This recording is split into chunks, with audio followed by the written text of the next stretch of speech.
وهي أجائب قدي مالف دوتي لبوني نجتين بدي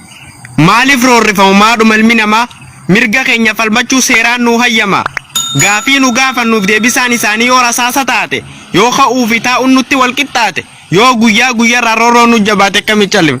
أبون فتنا أمتا ميدنا چوبون حجتنا برين سامنا هدا في أجيچا نمر رسنا hooggantoota keenya hidharraa nu yaasa galmee sobaan irrabbantan irraa kaasa abbaan biyya fiirratti nagaan haa jiraatu dhugaan saba keenya ifa nuufaa baatu hidhaa fi ajjechaa nurraa haa dhaabatu duruu madaqabnaa nun tuqinaa lamuu mirgibbaa biyyummaa nuufaa kabajamu tana gaafin teenya dirree teessee adii gaafii tana keessa jiraa jechi badii kasababaa kanaa nama buusu lahdi laal deebisaa isaanii aboon falmatina humaan dubbatina gama keenyaan dhufnaan baadhadhaa fitina kafede ajjeesee kanin fede hidha gochan isin godhu hunda aamin jedha hayyuun dararamu mana hidhaa keessa yoo achi gabbee biyya girgireessa waccanii gurra nun duuchinaa keessan gubaa hixaa deeggartoota shanee jedheen isin fixaa xiqqaa guddan jenne daa'imaaf dubartii rasaasan rukutaa fedhutti taphatee gocha suuqannee isaa nurratti raawwata usaanuun jechuun kun akkam jechuu laata akkamitti usnee akkamitti etteenya quba jannu deemu usnee dura teenya hayyoota dhaguuree goota nurraa ajjeesa abbootii qabeenyaa qullatti hambisa kaan daa'ima humaan beene lubbuu baasa warra sabaaf dhiigu aangoo nala yaasa naasuu takka malee dhiiga nu lolaasa qaroo ija teenya warra badiin qabne maqaa shororkeessaa irratti moggaasa kaan maallaqaan bitee wal afaan dachaasa na deeggaraa jechuun kun akkamisa sirna soddaa keetii taasifattee dhaalii na deeggaraa jechuun kan kee kun maali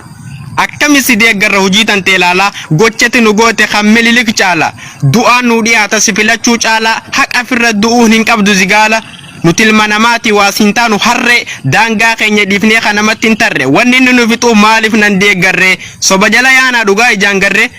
taa'i namicha karaan kun sin baasu qilleensi kan kee kun nuti waan urraasu hayyoonni keenya badii takkan qabu irraa dhiisi komii mee yoo dhiira taate isaanin dorgomi maa kophaa utaalta akka horii kuufe maaltu sodaa isaanii qalbissi afuufe dhiira akka keetiti maa sodaatta firraa kuftuu kufifattuu khalaassu ni carraa hirmaachisi deeggartootan qaba jetteetu haasoyta mee akka filamtu gaafa si fagarta oromoon si jibbe tigraay si jibbe walaayitan si jibbe somaaliin si jibbe akka keetii qofa kasiif dha'u dibbe eenyu si jaalata kasi fedhu eenyu utuu ijaan garuu utuu gurraan dhageenyu shufeera makiinaa hin beeynirran teenyu osoo jibbamuu keessan firratti agartanii humnaan sin bulchina jechuun qaanfattanii hammeenya kee kana bakka jutti biiftu sirna warra kalee lafan qabachiiftu wajjiin hin jiraannu haala kana ayyaane hidhaa fi ajjechaan lakkiinuuf hin taane oromiyaa irratti